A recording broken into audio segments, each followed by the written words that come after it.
नमस्कार दोस्तों, आप सब लोगों का एक नई वीडियो में हार्दिक स्वागत है। आज की वीडियो में हम नंबर सिस्टम यानी संख्या पद्धति से दो प्रश्न लेकर आए हैं गुणनखंड के, जो मोस्ट इम्पॉर्टेंट हैं। आप लोगों को बताएंगे इनको कैसे सॉल्व करना है। और आप ये न समझिएगा ऐसे प्रश्न नहीं आते गुणनखंड के, अब ऐसे ही प्रश्न रखे जाते हैं। अब इस तरीके से बड़ी सी संख्या दी जाएगी और उसका गुणनखंड पूछ लिया जाएगा, इसमें से कौन सा गुणनखंड है।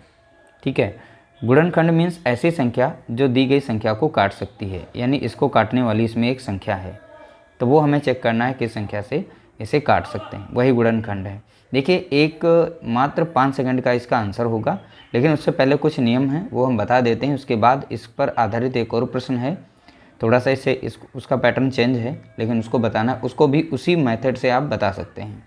तो चलिए वीडियो को स्टार्ट करते हैं। देखिए, यहाँ पर देखा गया है कि 531 और 531 दो बार संख्या यहाँ पर रिपीट हो रही है, यहाँ पर देखेंगे और यहाँ पर रिपीट हो रही है। तो हमें उससे पहले समझना है यहाँ पर 1001 के गुणनखंड कितने होते हैं। तो 1001 के गुणनखंड याद रखिएगा 7 गुणे 11 गुणे और 13, यानी कि 7 से भी कट जाती है, 11 से भी कट जाती है और 13 से भी यह कट जाती है। ठीक है, अब इसी पैटर्न पर यह आधारित प्रश्न है, यानी 1001 को जब यहाँ पर संख्या से गुणा किया गया, यानी यहाँ पर संख्या कौन सी, देखिए इसमें एक फॉर्मूला लगेगा A, B और C। यहाँ पर कोई 3 अंक की संख्या है, अगर ये इसके साथ गुणा करेगी तो यहाँ पर एक फॉर्मेट बनेगा A B C और A B C। यहाँ पर वो संख्या खुद से 2 बार आ जाएगी। जैसे A B C कोई संख्या है, जैसे एक उदाहरण के तौर पर एक संख्या ले लेते हैं, जैसे 1001 है, इसमें हम गुणा कर दें 234 से। ठीक है, जब 234 से गुणा करेंगे तो इसका आंसर क्या हो जाएगा, देखिए 2 3 4 यानी 234, फिर से हम 234 लिखेंगे तो यहाँ पर संख्या आप देख रहे हैं यहाँ पर 2 बार आ जाती है। तो यही पैटर्न यहाँ पे रिपीट किया गया है। अगर हम इस 531 को यहाँ पर 2 हिस्सों में तोड़ रहे हैं, इस तरीके से देखेंगे तो हमको पैटर्न यहाँ पर मिल रहा है। यानी इसको अगर हम तोड़ें तो हमको मिल जाएगा 1001 गुणे 531 मिल जाएगा। अब अभी हमने देखा था 1001 के गुणनखंड कितने हो सकते हैं, तो यहाँ पर 3 ही गुणनखंड हैं। तो 1001 7 से भी कटेगी, 11 से भी कटेगी, 13 से भी कटेगी, तो इनके हम 3 गुणनखंड यहाँ पर लिखेंगे। पहला यह 7 से कट जाती है, दूसरा यहाँ पर यह 11 से कटेगी, तीसरा यहाँ पर ये 13 से कटेगी। अब यहाँ पर गुणनखंड ही पूछा गया था, तो यहाँ पर संख्या देखिए, यहाँ पर 13 जो है इसमें ऑप्शन में दी गई है, तो हमारा आंसर निकल चुका है। अगर आपको यह पैटर्न आता होगा, अगर इस तरीके से आ गया, तो मात्र आप 10 सेकंड के अंदर ही आप आंसर इसका निकाल पाएंगे। इसी पर आधारित एक और प्रश्न है, उसको सॉल्व करते हैं। अगला प्रश्न दिया गया, निम्नलिखित में कौन, अब यहाँ पे देखिए 2 कितनी बार, 6 बार दिया गया है, का गुणनखंड है। अब इस संख्या को इसमें से कौन सी संख्या पूर्ण रूप से काट सकती है, तो वो गुणनखंड में बताना है इन सभी में से कौन सा है। तो देखिए, हम वही मेथड अप्लाई करेंगे, बशर्ते यहाँ पर थोड़ा सा ध्यान देंगे। जैसे यहाँ पर 2 आया है कितनी बार, 6 बार। ठीक है, तो हम इसको 6 बार इस तरीके से यहाँ पे अलग से लिख रहे हैं, चाहते तो यहीं से लिख सकते थे। अब यहाँ पर हमें देखना है कि इसमें कॉमन क्या मिल रहा है, तो कॉमन तो 2 ही चल रहा है, तो अगर 2 हम निकाल दें तो यहाँ पर इसको ऐसे भी लिखा जा सकता है, यानी इन सभी के स्थान पर आ जाएगा 1 आ जाएगा। फिर से इसे गुणा करेंगे तो यही संख्या हमको पुनः मिल जाती है। तो हमने कुछ इस तरीके से लिखा।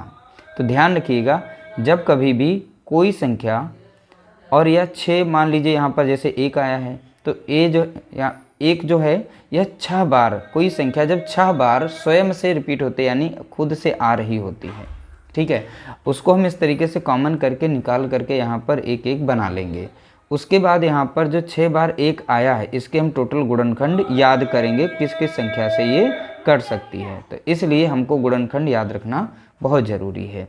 तो यहाँ पर ये आया है जो 1 जो 6 बार, ये संख्या 3 से भी कट जाएगी, और ये संख्या 7 से भी कट जाती है, और संख्या यह 11 से भी कट जाएगी, संख्या 13 से भी कट जाएगी, और लास्ट में संख्या यह 37 से कट जाएगी।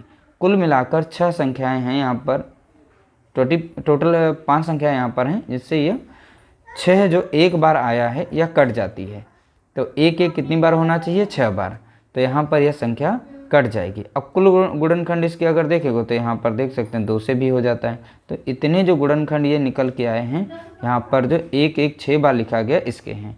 तो यहाँ पर अब पूर्ण ये संख्या जो है किससे कट जाएगी, तो यहाँ पर अब देखेंगे इसमें से 2 गुणनखंड कोई लेंगे जिनका यहाँ पर योग बन रहा होगा गुणनखंड। यहाँ पर मैंने 2 ले लिया और यहाँ से हमने 37 ले लिया। जब 2 गुणे 37 करेंगे तो हमको मिलेगा कितना, 74 मिलेगा। तो इसलिए यहाँ पर 74 भी एक इसका गुणनखंड है जिससे यह संख्या पूर्ण रूप से कट जाएगी। ठीक है, तो इस तरीके से हमने निकाल लिया। मान लीजिए यहाँ पर एक संख्या और होती, जैसे 3 3 दिया गया, तो आप कैसे पता करेंगे कि ये संख्या किससे कटेगी। तो कितनी बार आया है, 1 2 3 3 2 5 और 3 6 बार हो गया। ठीक है, तो इसमें से 3 को कॉमन ले लेना है, इन सभी के स्थान पर 1 1 रख देना है। इस तरीके से मैंने रख दिया, तो 3 2 5 1 6। ठीक है, अब यहाँ पर आप लोगों को पता है कि यहाँ पर इसके सभी गुणनखंड, ठीक है, एक जो आया 6 बार, इसके गुणनखंड कितने होंगे, 5 होते हैं। तो अब वो कौन कौन से हैं, जैसे ये संख्या 3 से कटेगी, 7 से कटेगी, 11 से कटेगी और 13 से कट जाएगी, और यहाँ पर आखिरी में 37 से कटेगी। तो ये संख्या जो है, यानी इसके गुणनखंड जितने हैं सभी याद रखना है आप लोगों को। ठीक है, 1 1 अगर 6 बार है तो इसके गुणनखंड कितने बनेंगे, जैसे 3 से कटेगी, 7 से कटेगी, इन गुणनखंड लिखेंगे 3 गुणे 7 गुणे यहाँ पर 11 गुणे 13 गुणे 37 हो जाएगा। तो इससे ये कटेगी। ठीक है, तो यहाँ पर अब ये 3 से भी कट जाती है पूरी की पूरी, अब 7 से भी कटेगी, 11 से भी कटेगी, 13 से और 37 से भी। अब इन सभी में से कोई भी एक गुणनखंड ऑप्शन में दे दिया जाएगा, फिर आपसे पूछा जाएगा इस संख्या का गुणनखंड क्या है। तो देखिए आप बहुत ही आसानी से आप इनके आंसर निकाल सकते हैं। अगर 5 5 संख्या आ गई ऐसे 6 बार, तब भी आप कॉमन लेके और इस तरीके से इनके गुणनखंड निकाल सकते हैं। तो 1 से 2 बार अगर प्रैक्टिस करेंगे तो आप इस तरीके से तैयार कर पाएंगे, और आपके प्रश्न इस तरीके से अगर आ गए तो आपके प्रश्न नहीं छूटेंगे। ठीक है, उम्मीद करते हैं आप लोगों को वीडियो पसंद आई होगी। पसंद आई तो लाइक करिएगा, शेयर करिएगा।